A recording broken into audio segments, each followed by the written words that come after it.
Hola a todos, un abrazo en este día. Hoy es jueves de esta semana y bueno, vamos a continuar con nuestra segunda parte con este tema pues sencillo pero al mismo tiempo pues muy interesante acerca de la diferencia que pueda existir o que puede haber entre la frase reino de los cielos y el reino de Dios. Entonces vamos a recordar rápidamente, ayer hablamos acerca del reino de Dios. El reino de Dios es un concepto importante dentro del judaísmo, cristianismo. También veíamos que era algo importante para el mismo Islam también. El reino de Dios se refiere a todo donde Él está. Reino de Dios, todo donde Él está. Y hablábamos acerca del gobernante de ese reino, de la duración de ese reino, quienes viven en ese reino, que dirige ese reino, que son las leyes y la educación que se imparte en ese reino. Entonces ayer hablábamos acerca del reino de Dios y hoy vamos a hablar acerca del reino de los cielos. Con referencia a ese término, tanto el uno y el otro terminan significando lo mismo por cómo se concibe en los evangelios por uno y otro escritor, pero basándonos en el Evangelio de Mateo, para ser más específicos allí en el Evangelio de Mateo, hacemos referencia del reino de los cielos a lo concerniente a la iglesia. Entonces el reino de los cielos es la iglesia, por medio de quien hace la obra el rey del reino de Dios. Entonces es importante que nosotros comprendamos es un poquito. Vamos a hacer rápidamente la diferencia. Reino de Dios es todo donde Él está. Y reino de los cielos es la iglesia por medio de quien el rey hace su obra. Entonces, hacemos referencia entonces del reino de los cielos a lo concerniente a la iglesia o a quienes hacemos parte de ella, prácticamente como los súbditos o nosotros los súbditos que hacemos parte del reino de Dios. Para esto vamos a enfocarnos únicamente en el libro de Mateo. Entonces vamos a mirar qué dice Mateo acerca de estas cosas. Mateo capítulo número 3, versículo 2, por ejemplo. Mateo 3, versículo 2, y dice, y diciendo, arrepentíos porque el reino de los cielos se ha acercado. Y tiene que ver esto con el volver a Dios.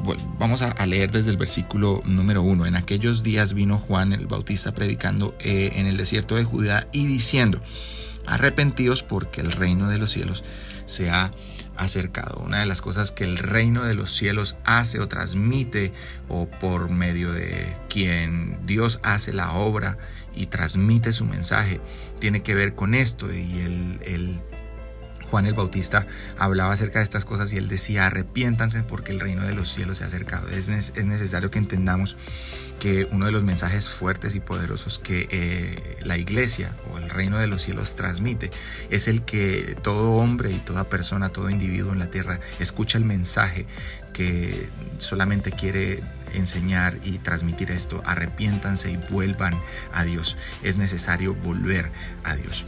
En el capítulo 5, ahí más adelante en Mateo, capítulo 5, versículo número 3, dice lo siguiente: bienaventurados los pobres en espíritu, porque de ellos es el reino de los cielos.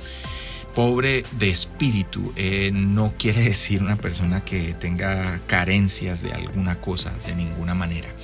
Los pobres en espíritu tienen que ver mucho, el sinónimo de pobres en espíritu es aquellos que tienen necesidad del rey, del reino de Dios.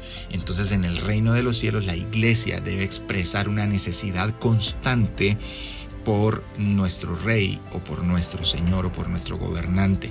Entonces aquí Mateo dice, y no Mateo sino en el libro de Mateo encontramos las palabras de Jesús en el Sermón del Monte, cuando él se refiere a que bienaventurados sean los pobres de espíritu, porque ellos entonces bienaventurados los pobres de espíritu, porque de ellos es el reino de los cielos. Aquellos que expresamos nuestra necesidad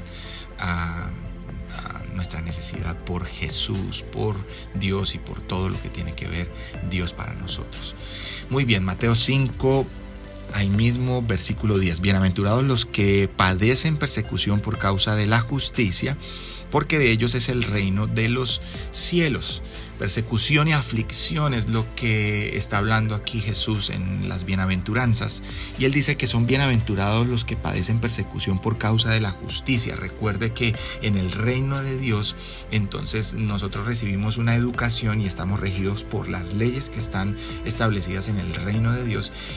Y nosotros, como ese reino de los cielos o como esa iglesia que somos, necesitamos vivir conforme a las leyes que han sido puestas por el rey, y debemos vivir conforme a la educación que hemos recibido, y eso nos va a llevar a tener que pasar aflicción y persecución, porque muchas personas no quieren aceptar el reino de Dios.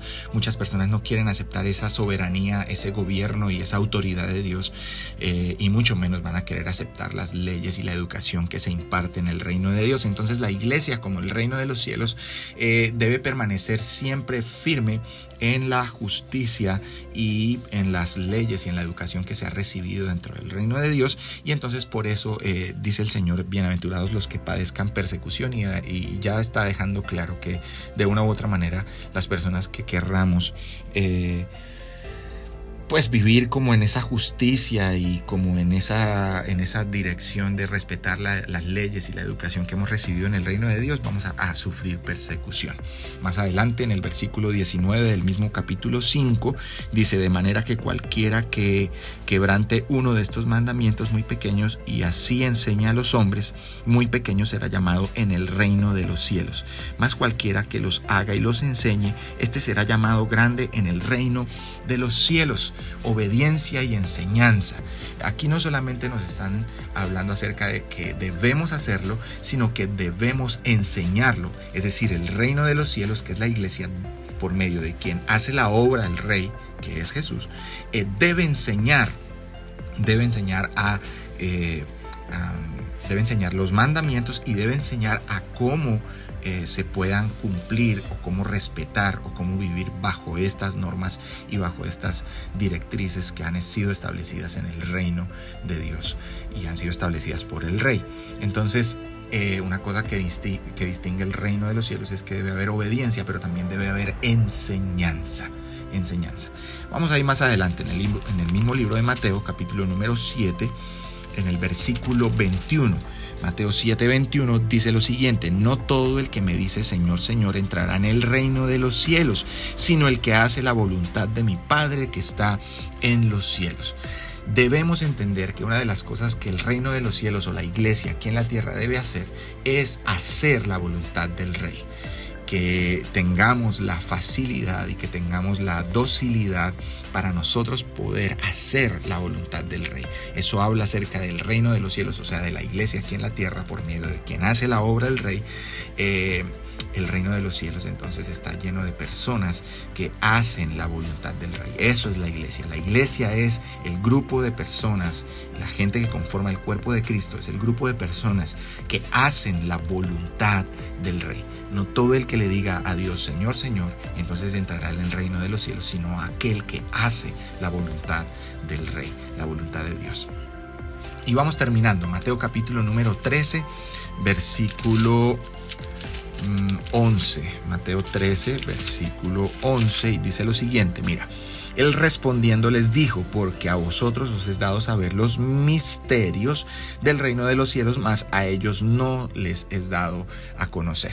Dentro del reino de los cielos, a la iglesia se le ha dado el privilegio y la bendición de poder conocer y tener la revelación y recibir el poder de esa revelación, de cosas que estuvieron ocultas por años, por cientos de años, y las personas tal vez quisieron conocer pero no pudieron. Y para nosotros, para la iglesia, para los redimidos del Señor, para los que conformamos el reino de los cielos, se nos es permitido conocer los misterios que en otro tiempo fueron ocultos. Entonces, en el reino de los cielos hay revelación y hay poder. ¿Para qué? ¿Para manipular la conciencia de la gente? No. La revelación que recibimos de parte de Dios por medio del Espíritu Santo a través de la Escritura es para que nosotros seamos enseñados, exhortados e instruidos para toda buena obra y para que el hombre pueda llegar a una perfección que le permita alcanzar la vida eterna juntamente con Cristo. Y el último texto es Mateo capítulo número 13, versículo número 44.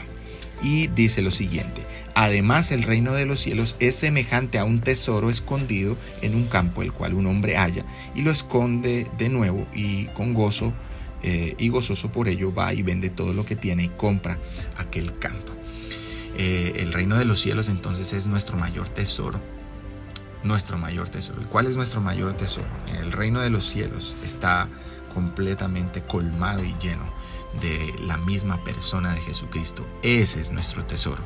Y aquí el texto dice que el reino de los cielos es semejante a un tesoro que está enterrado en un campo y que el hombre que lo encuentra lo vuelve a esconder y gozoso va y vende todo lo que tiene para comprar ese campo, porque le parece que es lo más preciado que ha encontrado en la vida. ¿Será que nosotros, dentro de este reino de los cielos que somos, hemos encontrado en Cristo nuestro más alto tesoro y podríamos decir como Pablo: le estoy dispuesto a perderlo todo por conocerlo y recibirlo y abrazarlo a Él y tenerlo para mí, a Cristo? No sé cuál será tu respuesta, pero quisiera que reflexionaras en esto. Entonces hay una gran diferencia, pero al mismo tiempo se amalgaman las dos frases: el reino de los cielos y el reino de Dios.